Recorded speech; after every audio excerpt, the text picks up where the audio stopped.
السلام علیکم دوستوں، امید ہے آپ لوگ سب خیریت سے ہوں گے۔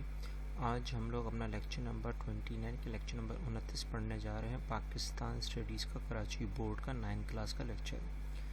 لیکن اس سے پہلے ہم یہ چیک کریں گے کہ ہم نے اس کے پریویس لیکچر نمبر 28 یعنی کہ 28 میں کیا ڈسکس کیا۔ ہم نے جو سے پہلے ڈسکس کیا تھا کہ وہ کون سے ایسے مقامی ثقافت اور زبانیں تھیں جو پاکستان میں موجود ہیں، ان کا تاریخی پس منظر ہم نے پڑھا، پھر وہ کتنی اقسام ہیں جو مقامی ثقافت اور زبانوں کو اہمیت دیتی ہے کس میں، پاکستان میں۔ اس میں سندھی، پنجابی، پشتون اور بلوچی ہم نے پڑھی تھی، ڈسکس کی۔ آج جو ہم ڈسکس کرنے جا رہے ہیں وہ ہے ایجوکیشنل سسٹم۔ اب وہ ایجوکیشنل سسٹم اگر نوٹ کرا ہو کہ تعلیمی نظام کا جو مین مقصد ہے وہ کیا ہے، ایجوکیشنل فار آل، تعلیم سب کے لیے، یہ آپ کی کتاب میں مینشن ہے۔ اور آپ نے اگر نوٹ کرا ہو کہ ایجوکیشن از دا کی ٹو سکسیس، مگر ایجوکیشن سے مراد کیا، تعلیم سے مراد کیا، یہ کامیابی کی کنجی ہے۔ تعلیم کے لحاظ سے علم کامیابی کی کنجی ہے۔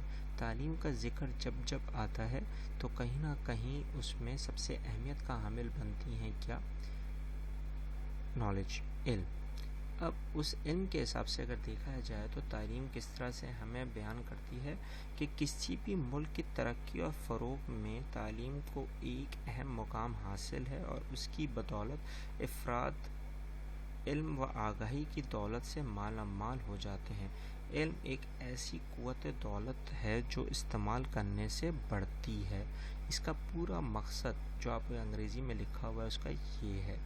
اگر اس میں دیکھا جائے تو سب سے اہمیت کے حامل میں جو اس کی اہمیت ہے تعلیم کی، علم کی، وہ کیا ہے، اس میں پہلا آتا ہے مینز آف ایوولوشن کے ارتقاء۔ اب ارتقاء سے کیا مراد، تعلیم نے انسانوں کو ارتقاء کے کئی مراحل سے گزارنے میں مدد کی ہے، جس کی بدولت انسان سائنس اور فنانیت یعنی کہ آرٹس کے موجودہ دور تک پہنچ سکا ہے۔ اس لیے اس کو ہم ایوولوٹ کر رہے ہوتے ہیں ہر کلاس کے حساب سے۔ اور اگر آپ نے نوٹ کرا ہو تو تعلیم نے انسان کی مدد کی ہے کہ وہ زمین پر فطرتی قوتوں پر قابو پا سکے اور خلا کے بے شمار راز ہائے سربستہ کو افشاں کر سکے۔ اس لیے کانکرنگ دا فورس آف نیچر بھی ہے۔ اور اگر آپ نے نوٹ کرا ہو کہ تعلیم کسی قوم کے نظریے کو سمجھنے کے لیے اور اس نظریے کے استحکام بخشنے کے طریقے کو تجویز کرنے میں مدد دیتی ہے۔ یہ پورے کا پورا جو کانسیپٹ ہے یہ کس میں ہے، پاکستان کا، کیونکہ پاکستان ایک نظریاتی ملک ہے۔ اسی کے حساب سے اگر دیکھا جائے تو تعلیم افراد میں قوم پرستی اور حب الوطنی کے جذبات کو بھی پیدا کرتی ہے۔ یہ بھی صحیح بات ہے۔ Developing patriotism, developing creating abilities, تعلیم کسی بھی شہری کو اس کے حقوق کے فرائض سے آگاہ کرتی ہے اور صلاحیتوں کے حساب سے ان کو سب سے اہم چیز جو دیتی ہے وہ کیا ہے، معاشرے کی فلاح بہبود و فروغ میں اپنا کردار ادا کر سکے۔ اسی حساب سے اگر ایبلٹیز کو دیکھا جائے تو سب سے اہم ہے۔ اور پھر اگر آپ کا یہ دیکھا جائے اسکلڈ پرسن کے حساب سے تو تعلیم سے لوگوں کی تخلیقی صلاحیتوں کو فروغ ملتی ہے، جس سے معاشرے میں صحت مند و تعمیری تبدیلیوں کا عمل تیز تر ہو جاتا ہے۔ کہ اسکلڈ پرسن آپ کا مین پاور بن جاتے ہیں کس کے حساب سے، کسی بھی ملک کے حساب سے۔ اور سب سے اہم چیز جو آتی ہے وہ آتی ہے rights and duties of the citizen. تعلیم سے انسان کو اس کے حق، اس کی ذمہ داریاں جو شہری کے لحاظ سے ہوتی ہیں وہ پتہ چلتی ہیں۔ اور تعلیم انسانی وسائل کو فروغ میں سب سے بہترین سرمایہ کاری ہے۔ تعلیم کی توسط سے ہی سائنسی تکنیکی ترقی عمل میں آتی ہے۔ تعلیم قدرتی وسائل کی تلاش ان کی افادیت میں مدد دیتی ہے، جس کی وجہ سے خوشحالی آتی ہے، کس میں، ملک میں۔ اور سیلف ریلائنٹ اسی وقت ہوتا ہے بندہ، خود اعتماد اسی وقت ہوتا ہے جب اس کو اس کی خوشی کا احساس ہوتا ہے۔ تو تعلیم ساری کی ساری یہ چیزیں اہمیت پیدا کرتی ہے کسی بھی ملک اور کسی بھی ایک انفرادی فرد کے اندر۔ اگر آپ دیکھا جائے تو اس کے بعد سب سے اہم جو آتا ہے وہ آتا ہے سروے، کہ پاکستان کے حساب سے کتنا آتا ہے۔ پاکستان اگر دیکھا جائے تو 2000 میں سے 4.7% ہمارا تعلیمی نظام آگے بڑھ سکا ہے، جس میں میل 59% تھے اور فیمیل 35.4%۔ اس طرح ایجوکیشن پالیسی کے حساب سے 2003 میں 55% ریٹ تعلیم کا آگے بڑھا اور 2010 میں 70% ہو گیا۔ اب اس تعلیمی نیٹ میں اگر دیکھا جائے تو صرف وہ لوگ آتے ہیں جو اپنا نام لکھ سکیں، اپنے نام کی دستخط لکھ سکیں اور پرائمری آپریٹرز یعنی کہ پلس مائنس ڈویژن اور ملٹیپلیکیشن کر سکیں. تو یہ ہمارا تعلیمی نظام کا سب سے اہم جزء ہے. اب اس جزء کے حساب سے اگر دیکھا جائے تو ہمارے خواندگی کی سطح جو ہے وہ 47% ہے ساؤتھ ایشیا کے حساب سے، لیکن بیسک لٹریسی میں صرف بنیادی خواندگی میں ہے. اور اگر آپ دیکھا جائے تو دنیا کے حساب سے 2.3 اخراجات جو پورے لگتے ہیں، جو سب سے کم ہیں گراس نیشنل پروڈکٹ GNP کا جو مین ایکسپینڈیچر لگتا ہے ہماری تعلیم پہ، وہ اتنا ہے. آپ اندازہ لگائیں کہ کتنا کم لگ رہا ہے. اب یہی وہ چیزیں جو ہم نے دیکھنی ہیں.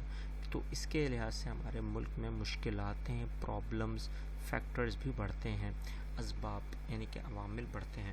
اگر اس کے حساب سے دیکھا جائے تو سب سے بڑا جو پہلا آتا ہے ریٹ، وہ کیا آتا ہے آپ کے پاس؟ لو لٹریسی ریٹ، ناخواندگی کی شرح. ریزن کیونکہ یہاں پر بچوں کی تعلیم کی راہ میں جاگیرانہ نظام سے سب سے بڑی رکاوٹیں آتی ہیں. والدین اتنے غریب ہیں کہ بامشکل طریقے سے ہی اپنے بچوں کی تعلیم کے اخراجات برداشت کر سکیں. تو اس کے حساب سے اگر دیکھا جائے تو دیہاتی علاقوں میں جاگیردارانہ اور زمیندارانہ والدین کے لیے بچوں کی حوصلہ کشنی کرتے رہتے ہیں. تو اب یہاں پہ جو لٹریسی ریٹ ہوتا ہے، جب پیسے نہیں ہوتے تو وہ اپنے بچوں کو نکال دیتے ہیں. اور اسی وجہ سے پھر کیا آتا ہے؟ لو کوالٹی ریٹ آتا ہے. کوالٹی اصل ہوتی ہے، معیار اصل چیز ہوتی ہے. جب آپ پڑھائیں گے ہی نہیں تو معیار کیا ہوگا؟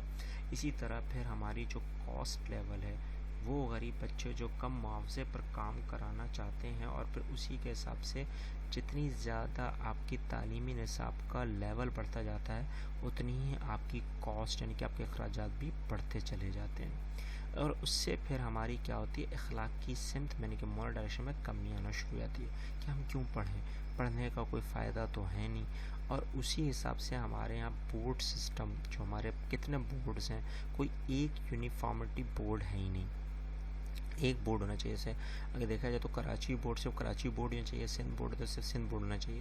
اب آغا خان بھی ہے، پھر ہمارے ملک میں وہ بھی ہے، اے لیولز بھی ہے، او لیول.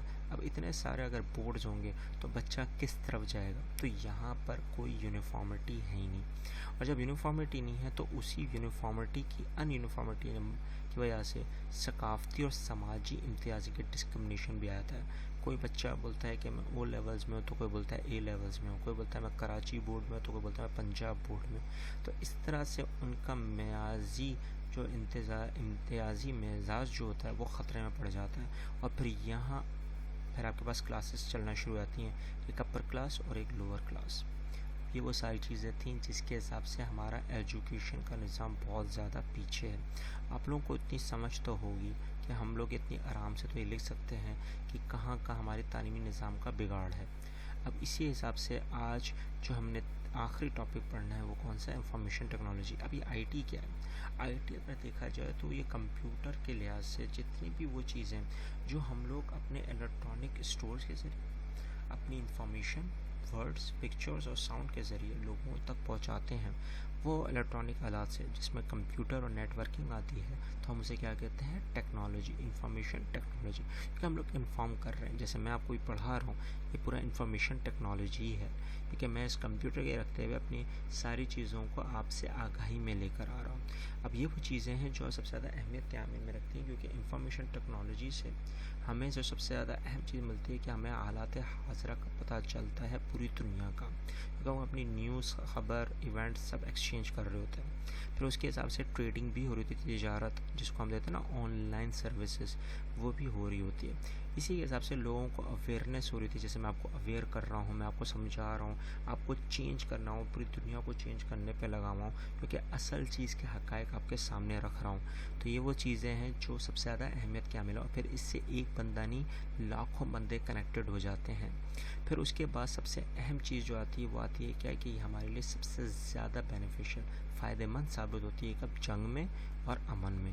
ابھی امن کا مقام ہے تو میں ابھی آپ کے سامنے آرام سے سمجھانے کی کوشش کر رہا ہوں اور اپنی ٹیکنالوجی کا فل استعمال کر رہا ہوں. تو اس سے ہمارے آبجیکٹیوز کیا بن جاتے ہیں، ہمارے گولز کیا ہیں کہ ہم لوگ ماڈرنائز کر رہے ہیں، جدید کر رہے ہیں اپنے تعلیمی نظام کو. پھر ہم لوگ ریسرچ مٹیریل جو ہماری ریسرچ ہے وہ زبردست ہو رہی ہے، اور اس کو ہم انٹرنیٹ کے ذریعے پوری دنیا میں لوگوں کے ساتھ شیئر کر سکتے ہیں، یعنی کہ آگے بڑھا سکتے ہیں. پلس جتنے بھی ہمارے بچے ہیں، آنے والی نسلیں ہیں، وہ ان کو آگے مزید بہتر کرنے میں لگی رہیں گی اور ایک طریقے سے آگے پہنچائیں گی. اور پھر اس کے حساب سے سب سے زیادہ ویریڈ کرتے ہیں کمپیوٹرز، یعنی کہ کمپیوٹرز کی جتنی زیادہ جدید ٹیکنالوجی ہوگی اتنا ہی ہمارا کام بھی آسان ہو جائے گا. پھر اسی طرح کمیونیکیشن جو رابطے کے عوامل ہوں گے ٹیکنالوجی کے حساب سے، تکنیکی حساب سے، اس میں ٹیچرز کو بھی اپنے یعنی کہ اساتذہ کی جو ٹریننگ ہوتی ہے، تربیت ہوتی ہے، اس میں بھی بڑا اہم مقام ملتا ہے اور تعلیم کا نصاب بڑھ جاتا ہے. یہ وہ چیزیں تھیں جو مجھے آپ سے آج ڈسکس کرنی تھی آج انفارمیشن ٹیکنالوجی کے حساب سے. آج کا لیکچر ہمارا یہیں ختم ہوتا ہے. ہمارے ساتھ ضرور اپنی چیزوں کو شیئر کریں اور کامنٹ کریں، ہمارے چینل کو سبسکرائب کریں اور دوسروں تک بھی پہنچائیں. آپ ملتے ہیں نیکسٹ لیکچر میں. اللہ حافظ.